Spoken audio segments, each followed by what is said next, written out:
IMF का वफ्द इक़्तिसादी जायजे के लिए आज पाकिस्तान आएगा। इक़्तिसादी जायजा मुज़ाकरात 15 मार्च तक जारी रहेंगे। पहले मरहले में तकनीकी और दूसरे मरहले में पॉलिसी सतह के मुज़ाकरात होंगे। IMF वफ्द आइंदा माली साल बजट के लिए तजावीज़ देगा। IMF से रजामंदी की सूरत में ही तनख्वाहदार तबके को रिलीफ मिल सकेगा। FBR, ओगरा, नेपरा समेत दीगर इदारों और वजारतों के साथ मुज़ाकरात होंगे।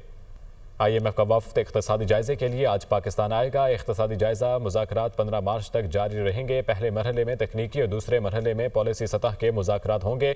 IMF वफ्द आइंदा माली साल बजट के लिए तजावीज़ देगा। IMF से रजामंदी की सूरत में ही तनख्वाहदार तबके को रिलीफ मिल सकेगा। FBR, ओगरा, नेपरा समेत दीगर इदारों और वजारतों के साथ भी मुज़ाकरात होंगे। इस्लामाबाद और रावलपिंडी में वक्फे से बारिश, सर्दी की शिद्दत में इजाफा हो गया। महकमा मौसमियात के मुताबिक बारिश का सिलसिला शाम तक जारी रहेगा। तफसीलात जानते हैं दुनिया न्यूज़ के नुमाइंदा हरीम जदून से। हरीम, आगाह कीजिएगा। देखिए, रमजानुल मुबारक की आमद के साथ साथ मुल्क भर में बारिशों का एक नया स्पेल भी दाखिल हो चुका है। और रावलपिंडी इस्लामाबाद की बात करें तो यहाँ पे भी मौसम काफ़ी खुशगवार हो चुका है। सुबह से मूसलाधार बारिश का सिलसिला चल रहा था। इसके बाद अभी तो बारिश रुक गई है, लेकिन वक्फे से बारिश का सिलसिला जारी है। शहर इक़्तिदार में काली घटाएं छा गई हैं। मौसम काफ़ी सर्द हो चुका है और मौसम काफ़ी सुहाना हो चुका है बारिशों के बाद। पंजाब, खैबर पख्तूनख्वा, गिलगित बल्तिस्तान तमाम तर जो एरियाज़ हैं उनमें आज बारिश बरसने के इम्कानात ज़ाहिर किए गए थे और पहाड़ी इलाकों में बर्फ़बारी के इम्कानात भी ज़ाहिर किए गए हैं। इसके अलावा महकमा मौसमियात की जानिब से ही बताया गया है कि जो पहाड़ी इलाके हैं इनमें जाने से एहतियात करें, चूँकि लैंड स्लाइडिंग के ख़तरात जो है वो भी ज़ाहिर किए गए हैं। बहरहाल इस्लामाबाद में इस वक्त 11 डिग्री सेंटीग्रेड दर्जा हरारत है और रोज़ादारों के लिए तो ये एक बारिश एक नेमत बन के साबित हुई है, चूँकि मौसम काफ़ी खूबसूरत हो चुका है और इसी वजह से रोज़े का एहसास भी इस खूबसूरत मौसम में कम होता है। जी, लाहौर के मुख्तलिफ इलाकों में बूंदाबांदी, हवाएं चलने का सिलसिला भी जारी है। मौसम का हाल बताने वालों के मुताबिक आज और कल वक्फे से बारिश का सिलसिला जारी रहेगा। मज़ीद जानते हैं नुमाइंदा दुनिया न्यूज़ सामिया सईद से। जी सामिया। आज रमजानुल मुबारक का दूसरा रोज है। शहर लाहौर में सुबह सवेरे से ही हल्की बूंदाबांदी का सिलसिला जारी है। ताहाल भी जेल रोड, एबिट रोड और माल रोड पर और इसके तराफ में बूंदाबांदी हो रही है।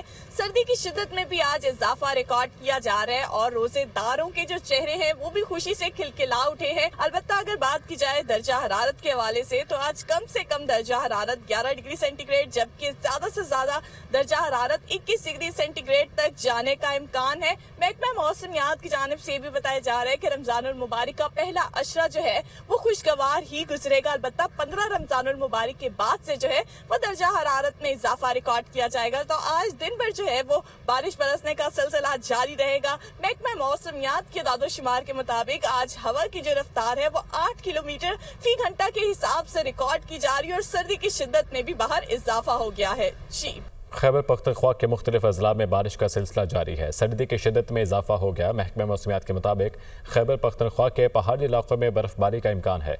मज़ीद जानते हैं पेशावर से दुनिया न्यूज़ के नुमाइंदे जीशान काका खेल से। जी जीशान। जी बिल्कुल, न सिर्फ पेशावर बल्कि खैबर पख्तूनख्वा के मुख्तलिफ इलाकों में कहीं बारिश तो कहीं पर बर्फबारी का सिलसिला गुज़श्ता रोज़ से जारी है। कभी ये सिलसिला रुक जाता है तो कभी दोबारा शुरू हो जाता है। इस वक्त भी बारिश का जो सिलसिला है वो जारी है।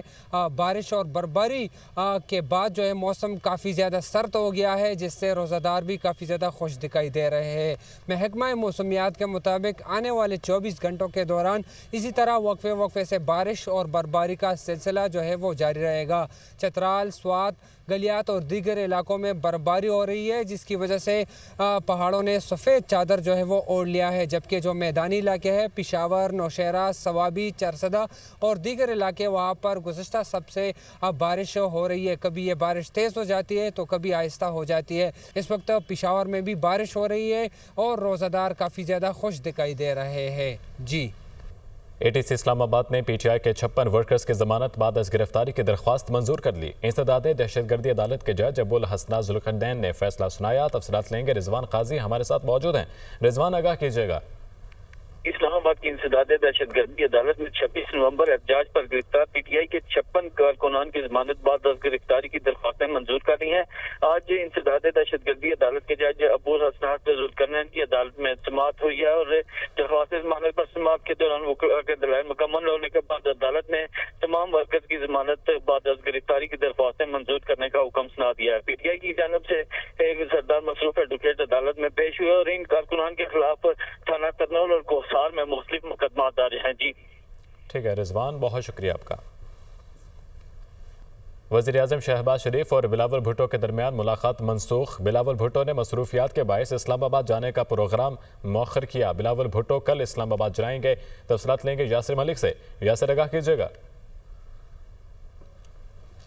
देखिए, chairman Peoples Party Bilawal Bhutto Zardari ने आज वज़ीर आज़म शहबाज शरीफ से मुलाकात करनी थी और वज़ीर आज़म शहबाज शरीफ ने एक आला सतही इजलास जो है वो आज तलब किया था, जिसमें तमाम जो इत्तेहादी जमातें हैं उनके सरबराहान को बुलाया गया था। लेकिन आज chairman Peoples Party Bilawal Bhutto Zardari जो है वो आज इस्लामाबाद नहीं पहुँचेंगे। उनकी वजह से ये मुलाकात जो है वो आज मनसूख कर दी गई है। Chairman Peoples Party Bilawal Bhutto Zardari कल जो है वो इस्लामाबाद में पहुँचेंगे और कल या परसों ये मुलाकात जो है वो तय पा जाएगी। ज़राए पीपल्स पार्टी ये बताते हैं कि अभी तक मुलाकात आज होनी थी, लेकिन अब चूंकि ये मनसूख हुई है तो अगली अब ये कल होनी है या परसों, इन्हीं एक दो दिन में ये मुलाकात होगी। और मुलाकात के अंदर chairman Peoples Party Bilawal Bhutto Zardari जो है वो पंजाब के अंदर जो मामलात हैं पाकिस्तान पीपल्स पार्टी को लेकर और पंजाब हुकूमत को लेकर, जिस तरह से पाकिस्तान पीपल्स पार्टी पंजाब के जो रहनुमा हैं उनकी जानिब से जो शिकायत के अंबार लगाए गए हैं, इसी तरह से जो गवर्नर पंजाब की जानिब से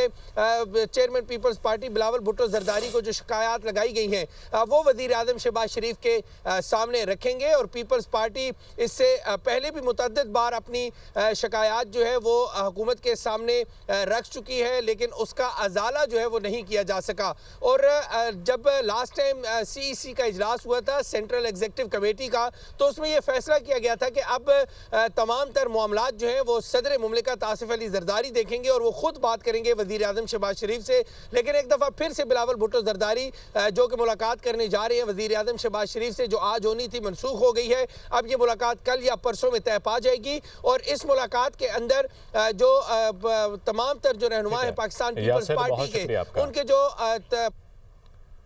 पाकिस्तान के इंटेलिजेंस और सिक्योरिटी फोर्सेस के अजीम कारनामे को सलाम। भारतीय जासूस कुलभूषण यादव की गिरफ्तारी के 9 साल मुकम्मल हो गए। पाकिस्तान के खिलाफ रॉ के घिनौने अज़ाइम और हमारे मुहाफ़िज़ों की शानदार कामयाबी का सबूत है। कुलभूषण यादव की गिरफ्तारी पाकिस्तानी इदारों की पेशा वराना महारत को उजागर करता है। कुलभूषण यादव की गिरफ्तारी भारत के चेहरे से अमन के दावों का निकाब भी उतार देती है। कुलभूषण यादव को 3 मार्च 2016 को बलोचिस्तान के इलाके माशिकील से गिरफ्तार किया गया था। कुलभूषण यादव हिंदुस्तानी पासपोर्ट के जरिए चोर रास्ता इस्तेमाल करके पाकिस्तान में दाखिल हुआ था। भारतीय बहरिया के अफसर कुलभूषण को रॉ ने 2013 में दहशतगर्दी का टास्क दिया था। कुलभूषण के एतराफ़ात, दस्तावेज़ात और सबूतों ने भारत के एजेंडे को बेनकाब किया। कुलभूषण ने बलूचिस्तान और कराची में अलहदगी पसंद रहनुमाओं से रब्ता किया। कुलभूषण CPAC को नुकसान पहुँचाने, कराची में फ़िरका वराना फसादात और सिंध में दहशतगर्दी की वारदातें कराता था। कुलभूषण ने सफोरा बस हमले में मुलविस मुजरिमान को हाजी बलोच के जरिए हथियार मुहैया किए। सफोरा बस वाक़े में 45 मुसाफिर शहीद हुए थे। सुप्रीम कोर्ट में फौजी अदालतों में सिविलियंस के ट्रायल के फैसले के खिलाफ अपीलों पर समात। सिविल सोसाइटी के वकील फैसल सिद्दीकी के दलाइल जारी हैं। सवाल ये नहीं कि 105 मुल्जिमान की मिलिट्री ट्रायल के लिए सिलेक्शन कैसे हुई। वकील फैसल सिद्दीकी, असल इशू ये है क्या कानून इजाज़त देता है। तफसीलात लेंगे हसीब मलिक से। हसीब, आगाह कीजिएगा।